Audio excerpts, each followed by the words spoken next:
The Dryad. A fairy tale by Hans Christian Andersen.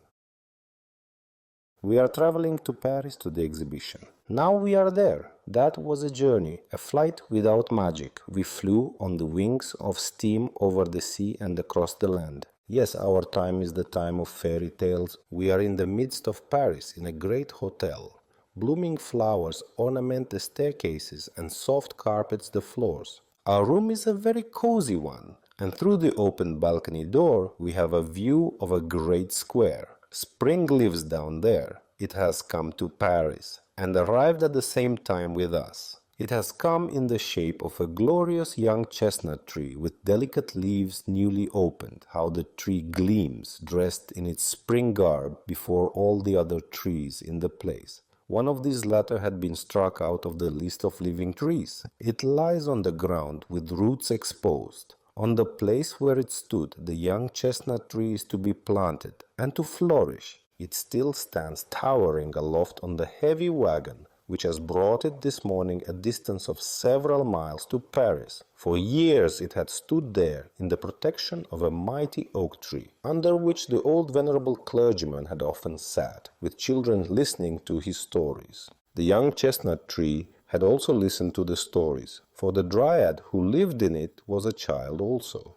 She remembered the time when the tree was so little that it only projected a short way above the grass and ferns around. These were as tall as they would ever be, but the tree grew every year, and enjoyed the air and the sunshine, and drank the dew and the rain. Several times it was also, as it must be, well shaken by the wind and the rain, for that is a part of education. The Dryad rejoiced in her life, and rejoiced in the sunshine and the singing of the birds. But she was most rejoiced at human voices. She understood the language of men as well as she understood that of animals. Butterflies, cockchafers, dragonflies, everything that could fly came to pay a visit. They could all talk. They told of the village, of the vineyard, of the forest, of the old castle with its parks and canals and ponds.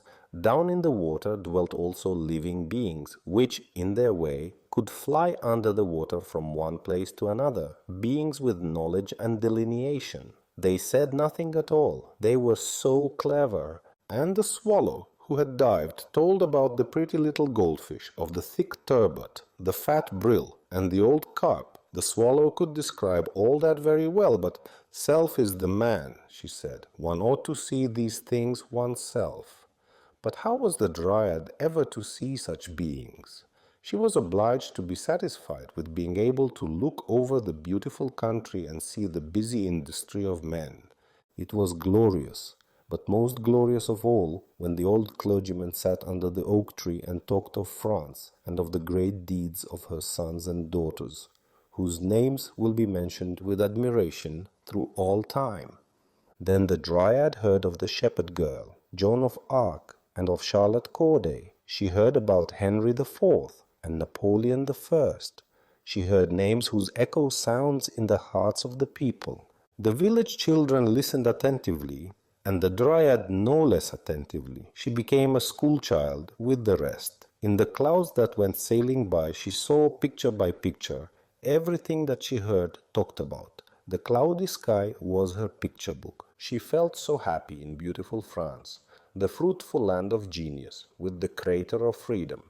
But in her heart the sting remained that the bird, that every animal that could fly, was much better off than she. Even the fly could look about more in the world, far beyond the Dryad's horizon. France was so great and so glorious, but she could only look across a little piece of it. The land stretched out, worldwide, with vineyards, forests, and great cities. Of all these, Paris was the most splendid and the mightiest. The birds could get there, but she never. Among the village children was a little ragged poor girl, but a pretty one to look at. She was always laughing or singing and twining red flowers in her black hair. "Don't go to Paris," the old clergyman warned her. "Poor child, if you go there, it will be your ruin." But she went for all that. The Dryad often thought of her, for she had the same wish and felt the same longing for the great city. The Dryad's tree was bearing its first chestnut blossoms. The birds were twittering round them in the most beautiful sunshine. Then a stately carriage came rolling along that way, and in it sat a grand lady driving the spirited, light-footed horses. On the back seat, a little smart groom balanced himself. The Dryad knew the lady, and the old clergyman knew her also. He shook his head gravely when he saw her, and said, "So you went there after all, and it was your ruin, poor Mary." "That one poor?" thought the Dryad. "No, she wears a dress fit for a countess, yet she had become one in the city of magic changes. Oh, if I were only there, amid all the splendor and pomp they shine up into the very clouds at night. When I look up, I can tell in what direction the town lies." Towards that direction the Dryad looked every evening. She saw in the dark night the gleaming cloud on the horizon.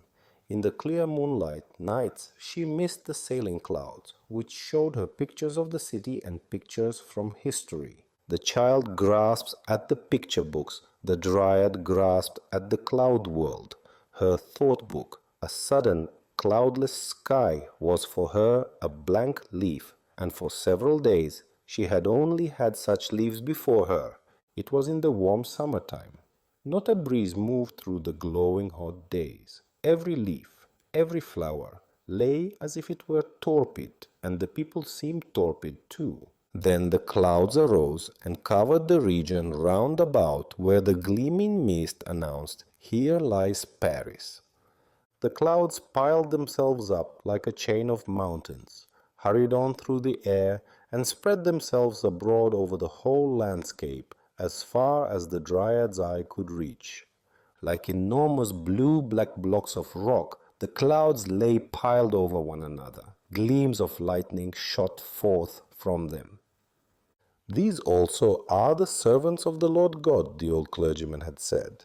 And there came a bluish dazzling flash of lightning, a lighting up as if of the sun itself, which could burst blocks of rock asunder. The lightning struck and split to the roots the old venerable oak. The crown fell asunder. It seemed as if the tree were stretching forth its arms to clasp the messengers of the light. No bronze cannon can sound over the land at the birth of a royal child as the thunder sounded at the death of the old oak. The rain streamed down. A refreshing wind was blowing. The storm had gone by, and there was quite a holiday glow on all things. The old clergyman spoke a few words for honorable remembrance, and the painter made a drawing as a lasting record of the tree. "Everything passes away," said the Dryad, "passes away like a cloud, and never comes back." The old clergyman too did not come back. The green roof of his school was gone, and his teaching chair had vanished. The children did not come. But autumn came, and winter came, and then spring also. In all this change of seasons, the Dryad looked toward the region where, at night, Paris gleamed with its bright mist far on the horizon. Forth from the town rushed engine after engine, train after train, whistling and screaming at all hours in the day. In the evening, towards midnight, at daybreak, and all the day through, came the trains. Out of each one and into each one streamed people from the country of every king.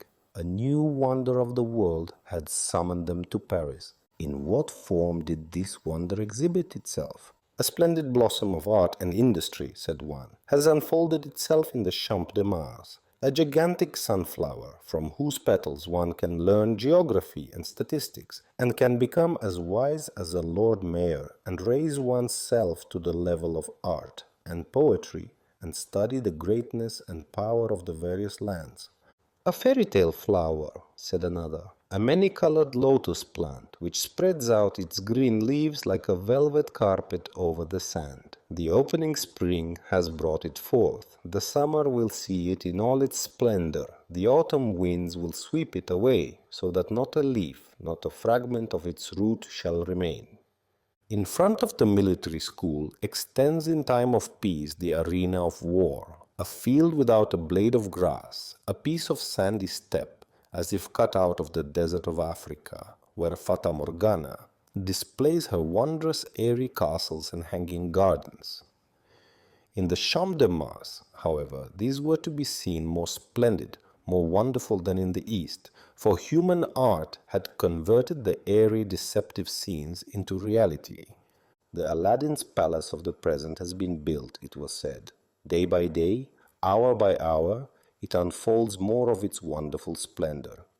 The endless halls shine in marble and many colors. Master Bloodless here moves his limbs of steel and iron in the great circular hall of machinery. Works of art in metal, in stone, in Gobelin's tapestry announce the vitality of mind that is stirring in every land. Halls of paintings and splendor of flowers, everything that mind and skill can create in the workshop of the artisan has been placed here for show. Even the memorials of ancient days, out of old graves and turf moors, have appeared at this general meeting.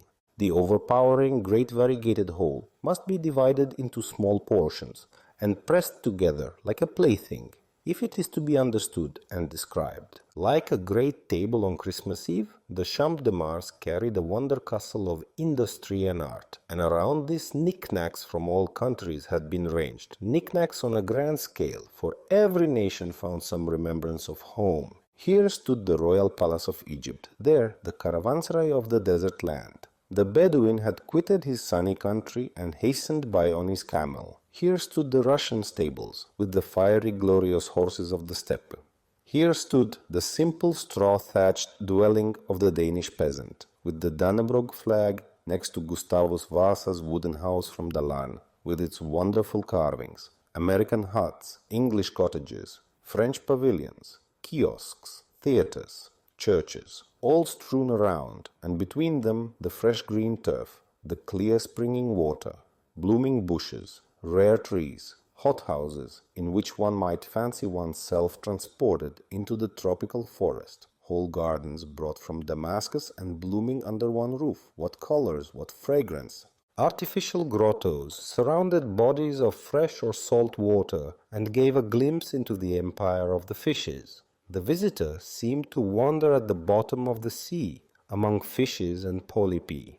All this, they said, the Champ de Mars offers.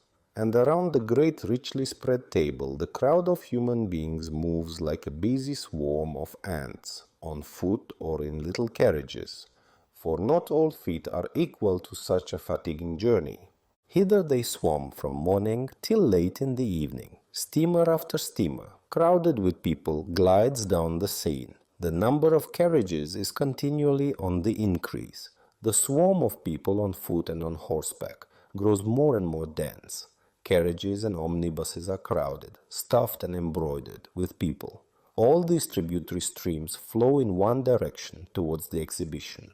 On every entrance, the flag of France is displayed. Around the world's bazaar wave the flags of all nations. There is a humming and a murmuring from the hall of the machines. From the towers, the melody of the chimes is heard. With the tones of the organs in the churches, mingle the hoarse nasal songs from the cafes of the East. It is a kingdom of Babel, a wonder of the world. In very truth it was. That's what all the reports said. And who did not hear them? The Dryad knew everything that is told here of the new wonder in the city of cities. "Fly away, ye birds, fly away to sea, and then come back and tell me," said the Dryad. The wish became an intense desire, became the one thought of a life. Then, in the quiet silent night, while the full moon was shining, the Dryad saw a spark fly out of the moon's disk and fall like a shooting star. And before the tree, whose leaves waved to and fro as if they were stirred by a tempest, stood a noble, mighty, and grand figure, in tones that were at once rich and strong, like the trumpet of the Last Judgment, bidding farewell to life, and summoning to the great account. It said, "Thou shalt go to the city of magic. Thou shalt take root there, and enjoy the mighty rushing breezes, the air and the sunshine there, but the time of thy life shall then be shortened. The line of years that awaited thee here, amid the free nature, shall shrink to but a small tale. Poor Dryad, it shall be thy destruction. Thy yearning and longing will increase. thy desire will grow more stormy. The tree itself will be as a prison to thee. Thou wilt quit thy cell and give up thy nature to fly out and mingle among men. Then the years that would have belonged to thee will be contracted to half the span of the ephemeral fly that lives but a day, one night, and thy life taper shall be blown out. The leaves of the tree will wither and be blown away, to become green never again. Thus the words sounded, and the light vanished away, but not the longing of the Dryad. She trembled in the wild fever of expectation. I shall go there, she cried rejoicingly. Life is beginning and swells like a cloud. Nobody knows whither it is hastening. When the grey dawn arose and the moon turned pale and the clouds were tinted red, the wished-for hour struck. The words of promise were fulfilled. People appeared with spades and poles. They dug round the roots of the tree, deeper and deeper, and beneath it. A wagon was brought out, drawn by many horses, and the tree was lifted up, with its roots and the lumps of earth that adhered to them. Matting was placed around the roots, as though the tree had its feet in a warm bag. And now the tree was lifted on the wagon and secured with chains. The journey began, the journey to Paris. There the tree was to grow as an ornament to the city of French glory. The twigs and the leaves of the chestnut tree trembled in the first moments of its being moved, and the Dryad trembled in the pleasurable feeling of expectation. Away, away, it sounded in every beat of her pulse. Away, away, sounded in words that flew trembling along. The Dryad forgot to bid farewell to the regions of home. She thought not of the waving grass and of the innocent daisies, which had looked up to her as to a great lady, a young princess, playing at being a shepherdess out in the open air. The chestnut tree stood upon the wagon and nodded his branches. Whether this meant farewell or forward, the Dryad knew not. She dreamed only of the marvelous new things that seemed yet so familiar, and that were to unfold themselves before her.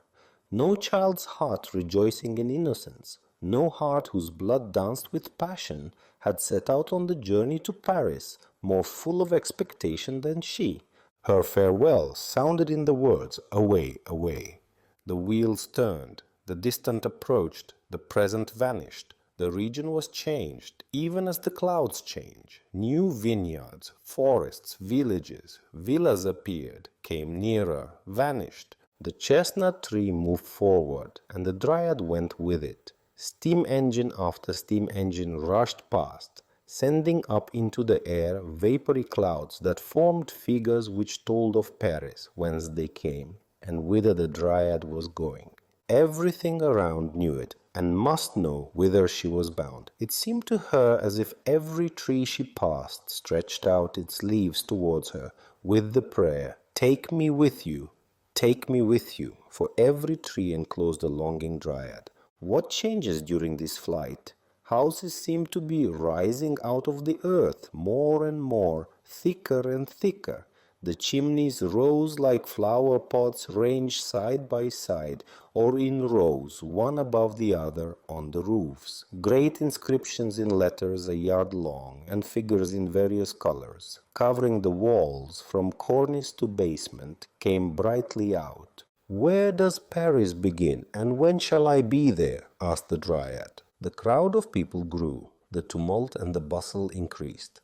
Carriage followed upon carriage. People on foot and people on horseback were mingled together. All around were shops on shops, music and song, crying and talking. The Dryad in her tree was now in the midst of Paris.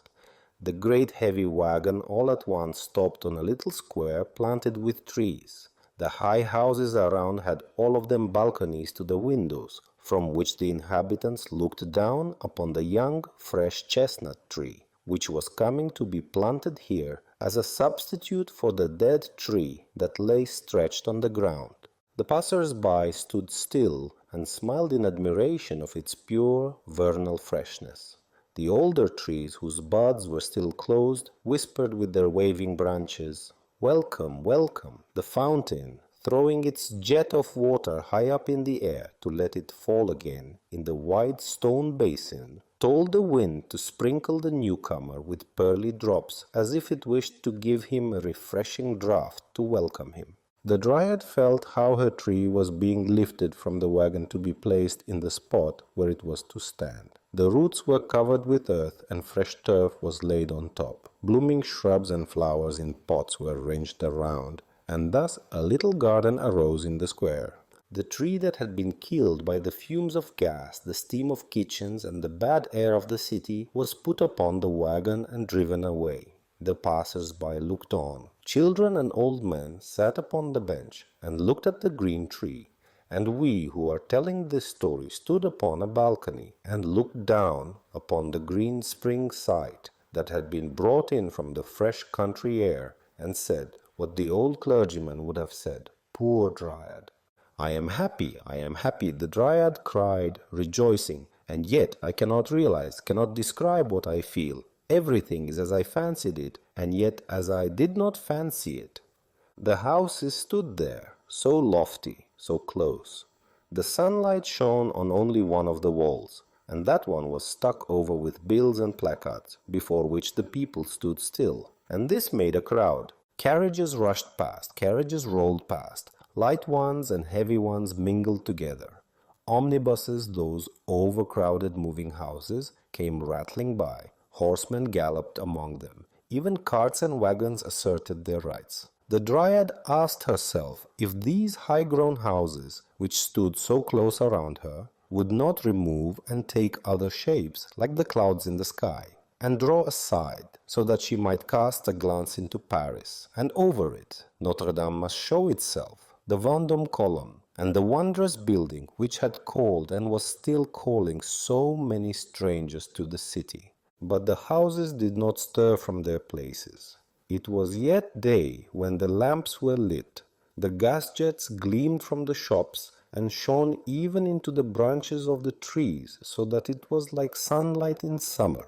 The stars above made their appearance, the same to which the Dryad had looked up in her home. She thought she felt a clear, pure stream of air which went forth from them. She felt herself lifted up and strengthened, and felt an increased power of seeing through every leaf and through every fiber of the root. Amid all the noise and the turmoil, the colors and the lights, she knew herself watched by mild eyes. From the side streets sounded the merry notes of fiddles and wind instruments.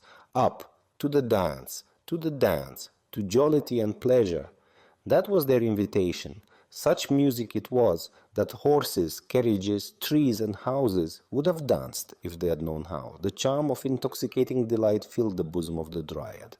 "How glorious! How splendid it is!" she cried rejoicingly. "Now I am in Paris."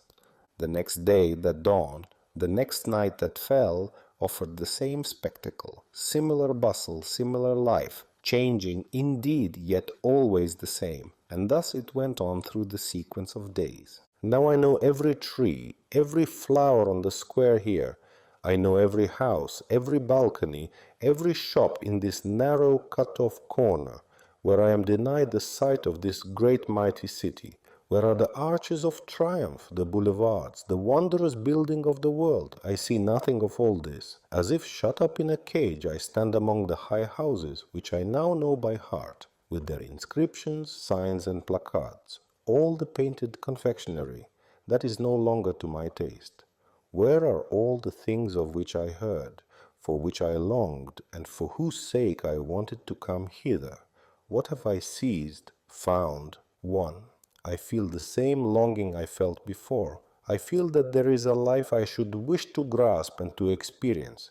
I must go out into the ranks of living men and mingle among them. I must fly about like a bird. I must see and feel and become human altogether. I must enjoy the 1/2 day, instead of vegetating for years in everyday sameness and weariness, in which I become ill, and at last sink and disappear like the dew on the meadows. I will gleam like the cloud, gleam in the sunshine of life, look out over the whole like the cloud, and pass away like it, no one knoweth whither. Thus sighed the Dryad, and she prayed, "Take from me the years that were destined for me, and give me but half of the life of the ephemeral fly. Deliver me from my prison, Give me human life, human happiness, only a short span, only the one night, if it cannot be otherwise, and then punish me for my wish to live, my longing for life. Strike me out of thy list. Let my shell, the fresh young tree, wither or be hewn down, and burnt to ashes, and scattered to all the winds. A rustling went through the leaves of the tree. There was a trembling in each of the leaves. It seemed as if fire streamed through it. A gust of wind shook its green crown, and from the midst of that crown a female figure came forth. In the same moment she was sitting beneath the brightly illuminated leafy branches, young and beautiful to behold, like poor Mary, to whom the clergyman had said, "The great city will be thy destruction." The Dryad sat at the foot of the tree at her house door, which she had locked, and whose key had thrown away. So young, so fair. The stars saw her and blinked at her. The gas lamps saw her and gleamed and beckoned to her. How delicate she was, and yet how blooming! A child, and yet a grown maiden. Her dress was fine as silk, green as the freshly opened leaves on the crown of the tree. In her nut-brown hair clung a half-opened chestnut blossom. She looked like the goddess of spring. For one short minute she sat motionless. Then she sprang up, and light as a gazelle, she hurried away. She ran and sprang like the reflection from the mirror that, carried by the sunshine, is cast now here, now there. Could anyone have followed her with his eyes, he would have seen how marvelously her dress and her form changed according to the nature of the house or the place whose light happened to shine upon her. She reached the boulevards. Here a sea of light streamed forth from the gas flames of the lamps, the shops, and the cafes. Here stood in a row young and slender trees, each of which concealed its Dryad and gave shade from the artificial sunlight. The whole vast pavement was one great festive hall, where covered tables stood laden with refreshments of all kinds, from champagne and chartreuse down to coffee and beer. Here was an exhibition of flowers, statues, books, and colored stuffs. From the crowd close by the lofty houses, she looked forth over the terrific stream beyond the rows of trees. Yonder heaved a stream of rolling carriages, cabriolets, coaches, omnibuses, cabs, and among them riding gentlemen and marching troops. To cross to the opposite shore was an undertaking fraught with danger to life and limb. Now lanterns shed their radiance abroad. Now the gas had the upper hand. Suddenly a rocket rises. Whence? Whither? Here are sounds of soft Italian melodies. Yonder Spanish songs are sung, accompanied by the rattle of the castanets. But strongest of all, and predominating over the rest, the street organ tunes of the moment, the exciting can-can music which Orpheus never knew and which was never heard by the belle Helene. Even the barrow was tempted to hop upon one of its wheels. The Dryad danced, floated, flew, changing her color every moment like a hummingbird in the sunshine. Each house with the world belonging to it gave her its own reflections. As the glowing lotus flower, torn from its stem, is carried away by the stream, so the Dryad drifted along. Whenever she paused, she was another being, so that none was able to follow her, to recognize her, or to look more closely at her. Like cloud pictures, all things flew by her. She looked into 1,000 faces, but not one was familiar to her. She saw not a single form from home. 2 bright eyes had remained in her memory. She thought of Mary, poor Mary, the ragged Mary child, who wore the red flowers in her black hair. Mary was now here, in the world city, rich and magnificent, as in that day when she drove past the house of the old clergyman, and past the tree of the Dryad, the old oak. Here she was certainly living, in the deafening tumult. Perhaps she had just stepped out of one of the gorgeous carriages in waiting. Handsome equipages with coachmen in gold braid and footmen in silken hose drove up. The people who alighted from them were all richly dressed ladies. They went through the open gate and ascended the broad staircase that led to a building resting on marble pillars, Was this building perhaps the wonder of the world? There Mary would certainly be found. Sancta Maria resounded from the interior. Incense floated through the lofty painted and gilded aisles, where a solemn twilight reigned. It was the Church of the Madeleine, clad in black garments of the most costly stuffs, fashioned according to the latest mode. The rich feminine world of Paris glided across the shining pavement. The crests of the proprietors were engraved on silver shields on the velvet-bound prayer books, and embroidered in the corners of perfumed handkerchiefs bordered with Brussels lace. A few of the ladies were kneeling in silent prayer before the altars. Others resorted to the confessionals. Anxiety and fear took possession of the Dryad. She felt as if she had entered a place where she had no right to be. Here was the abode of silence, the hall of secrets. Everything was said in whispers, every word was a mystery. The Dryad saw herself enveloped in lace and silk, like the women of wealth and of high birth around her, had perhaps, every one of them, a longing in her breast, like the Dryad. A deep, painful sigh was heard. Did it escape from some confessional in a distant corner, or from the bosom of the Dryad? She drew the veil closer around her. She breathed incense and not the fresh air. Here was not the abiding place of her longing. Away, away, a hastening without rest. The ephemeral fly knows not repose, for her existence is flight. She was out again among the gas candelabra by a magnificent fountain. All its streaming waters are not able to wash out the innocent blood that was spilt here. Such were the words spoken. Strangers stood around, carrying on a lively conversation, such as no one would have dared to carry on in the gorgeous hall of secrets, whence the Dryad came.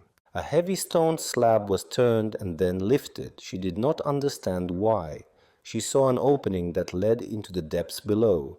The strangers stepped down, leaving the starlit air and the cheerful life of the upper world behind them. "I am afraid," said one of the women who stood around to her husband, "I cannot venture to go down, nor do I care for the wonders down yonder. You had better stay here with me." "Indeed, and travel home," said the man, "and quit Paris without having seen the most wonderful thing of all, the real wonder of the present period, created by the power and resolution of one man." "I will not go down for all that," was the reply. The wonder of the present time, it had been called. The Dryad had heard and had understood it. The goal of her ardent longing had thus been reached, and here was the entrance to it, down into the depths below Paris. She had not thought of such a thing, but now she heard it said, and saw the strangers descending and went after them. The staircase was of cast iron, spiral, broad and easy. Below there burned a lamp, and farther down another. They stood in a labyrinth of endless halls and arched passages, all communicating with each other. All the streets and lanes of Paris were to be seen here again, as in a dim reflection. The names were painted up, and every house above had its number down here also, and struck its roots under the macadamized quays of a broad canal, in which the muddy water flowed onward. Over it the fresh streaming water was carried on arches, and quite at the top hung the tangled net of gas pipes and telegraph wires. In the distance, lamps gleamed like a reflection from the world city above. Every now and then a dull rumbling was heard. This came from the heavy wagons rolling over the entrance bridges. Whither had the Dryad come? You have no doubt heard of the catacombs? Now they are vanishing points in that new underground world, that wonder of the present day.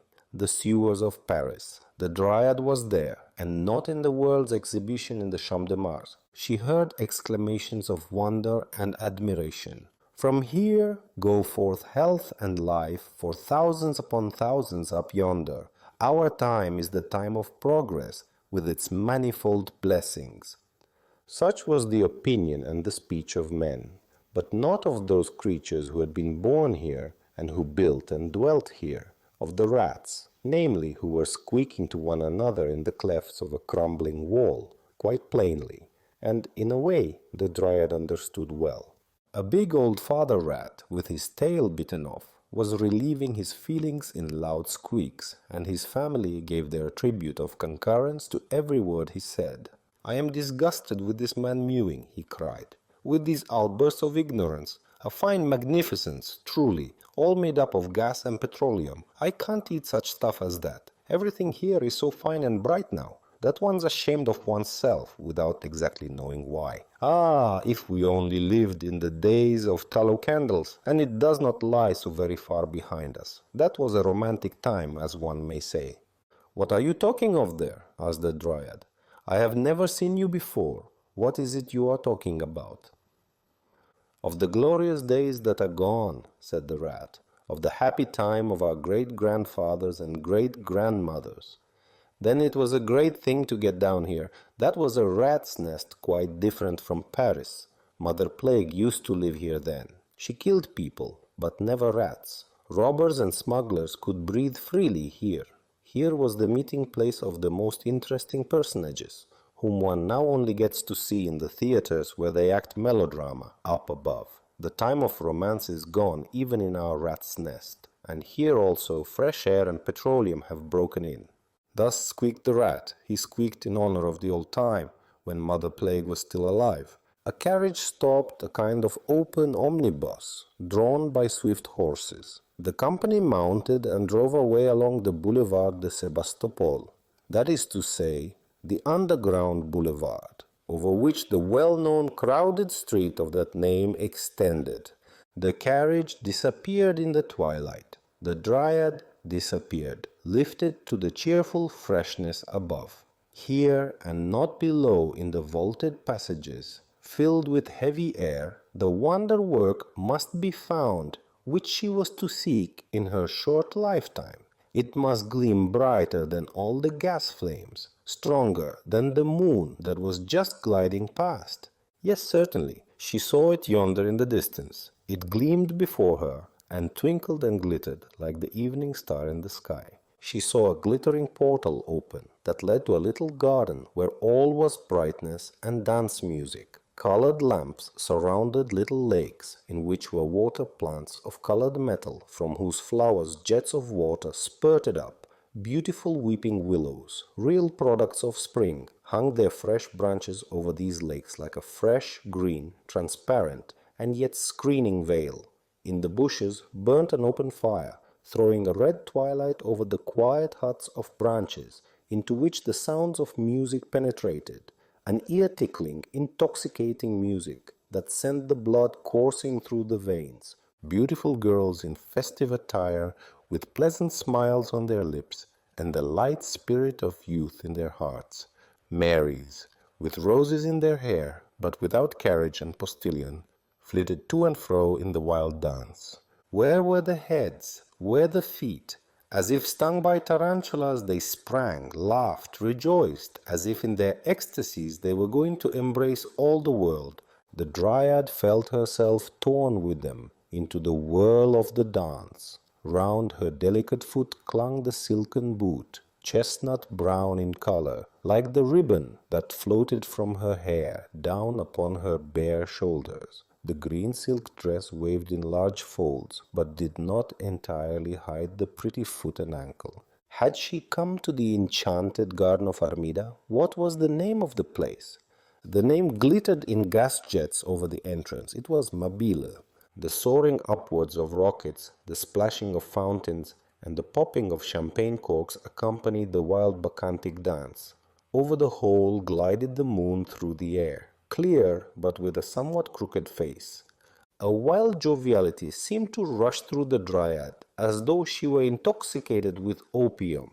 Her eyes spoke, her lips spoke, but the sound of violins and of flutes drowned the sound of her voice. Her partner whispered words to her which she did not understand, nor do we understand them. He stretched out his arms to draw her to him, but he embraced only the empty air. The Dryad had been carried away like a rose leaf on the wind. Before her she saw a flame in the air, a flashing light high up on a tower. The beacon light shone from the goal of her longing, shone from the red lighthouse tower of the Fata Morgana of the Champ de Mars. Thither she was carried by the wind. She circled round the tower. The workmen thought it was a butterfly that had come too early, and that now sank down, dying. The moon shone bright. Gas lamps spread light around, through the halls, over the all-world's buildings scattered about, over the rose hills and the rocks produced by human ingenuity, from which waterfalls, driven by the power of Master Bloodless, fell down. The caverns of the sea, the depths of the lakes, the kingdom of the fishes were opened here. Men walked as in the depths of the deep pond, and held converse with the sea in the diving bell of glass. The water pressed against the strong glass walls above and on every side. The polypi, eel-like living creatures, had fastened themselves to the bottom, and stretched out arms fathoms long for prey. A big turbot was making himself broad in front, quietly enough, but not without casting some suspicious glances aside. A crab clambered over him, looking like a gigantic spider, while the shrimps wandered about in restless haste, like the butterflies and moths of the sea. In the fresh water grew water lilies, nymphea, and reeds. The goldfishes stood up below in rank and file, all turning their heads one way, that the streaming water might flow into their mouths. Fat carps stared at the glass wall with stupid eyes. They knew that they were here to be exhibited, and that they had made the somewhat toilsome journey hither in tubs filled with water, and they thought with dismay of the land sickness from which they had suffered so cruelly on the railway. They had come to see the exhibition, and now contemplated it from their fresh or salt water position. They looked attentively at the crowds of people who passed by them early and late. All the nations in the world, they thought, had made an exhibition of their inhabitants, for the edification of the soles and haddocks, pike and carp, that they might give their opinions upon the different kinds. "Those are scaly animals," said a little slimy whiting. "They put on different scales 2 or 3 times a day, and they emit sounds which they call speaking. We don't put on scales, and we make ourselves understood in an easier way, simply by twitching the corners of our mouths and staring with our eyes. We have a great many advantages over mankind." "But they have learned swimming of us," remarked a well-educated codling. "You must know I come from the great sea outside. In the hot time of the year, the people yonder go into the water. First they take off their scales, and then they swim. They have learned from the frogs to kick out with their hind legs and row with their forepaws, but they cannot hold out long. They want to be like us, but they cannot come up to us. Poor people!" And the fishes stared. They thought that the whole swarm of people whom they had seen in the bright daylight were still moving around them. They were certain they still saw the same forms that had first caught their attention. A pretty barbel with spotted skin and an enviably round back declared that the human fry was still there. "I can see a well-set-up human figure quite well," said the barbel. She was called Contumacious Lady, or something of that kind. She had a mouth and staring eyes, like ours, and a great balloon at the back of her head, and something like a shut-up umbrella in front. There were a lot of dangling bits of seaweed hanging about her. She ought to take all the rubbish off and go as we do. Then she would look something like a respectable barbel, so far as it is possible for a person to look like one. What's become of that one whom they drew away with the hook? He sat on a wheelchair and had paper and pen and ink and wrote down everything. They called him a writer. Nerd. "They're going about with him still," said a hoary old maid of a carp, who carried her misfortune about with her, so that she was quite hoarse. In her youth she had once swallowed a hook, and still swam patiently about with it in her gullet.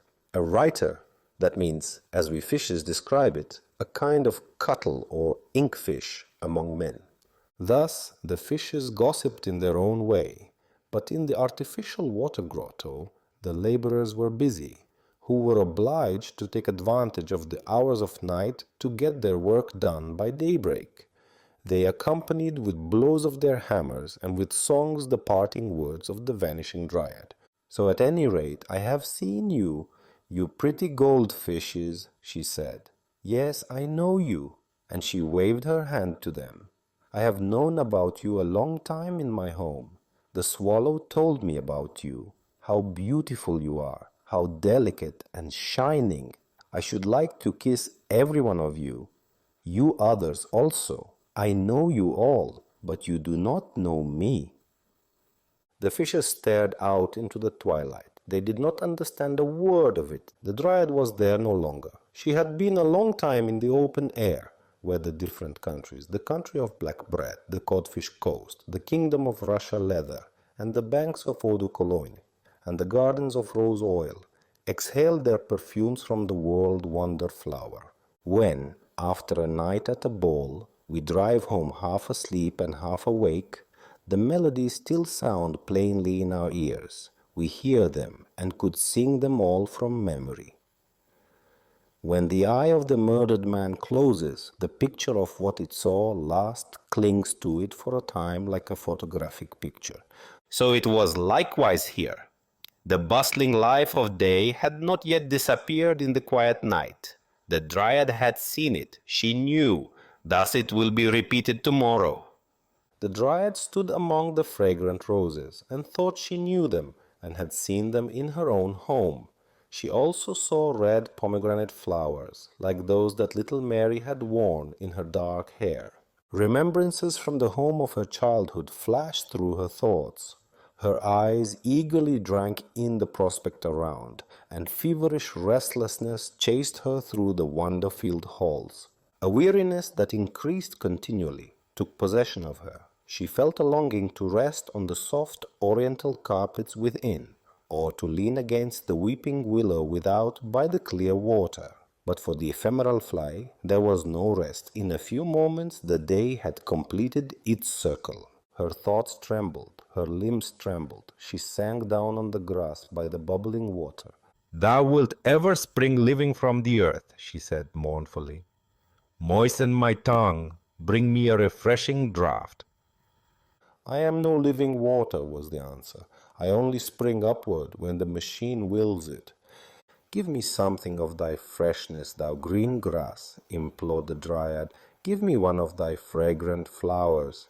"We must die if we are torn from our stalks," replied the flowers and the grass. "Give me a kiss, thou fresh stream of air, only a single life kiss." "Soon the sun will kiss the clouds red," answered the wind. "Then thou wilt be among the dead blown away, as all the splendor here will be blown away before the year shall have ended. Then I can play again with the light loose sand on the place here, and whirl the dust over the land, and through the air all is dust." The Dryad felt a terror like a woman who has cut asunder her pulse artery in the bath, but is filled again with the love of life. Even while she is bleeding to death, she raised herself, tottered forward a few steps, and sank down again at the entrance to a little church. The gate stood open, lights were burning upon the altar, and the organ sounded. What music! Such notes the Dryad had never yet heard, and yet it seemed to her as if she recognized a number of well-known voices among them. They came deep from the heart of all creation. She thought she heard the stories of the old clergymen, of great deeds, and of the celebrated names, and of the gifts that the creatures of God must bestow upon posterity, if they would live on in the world. The tones of the organ swelled, and in their song there sounded these words: "Thy wishing and thy longing have torn thee with thy roots from the place which God appointed for thee. That was thy destruction, thou poor Dryad." The notes became soft and gentle and seemed to die away in a wail. In the sky the clouds showed themselves with a ruddy gleam. The wind sighed, "Pass away, ye dead. Now the sun is going to rise." The first ray fell on the Dryad. Her form was irradiated in changing colors, like the soap bubble when it is bursting and becomes a drop of water, like a tear that falls and passes away like a vapor. Poor Dryad! Only a dewdrop, only a tear, poured upon the earth and vanished away.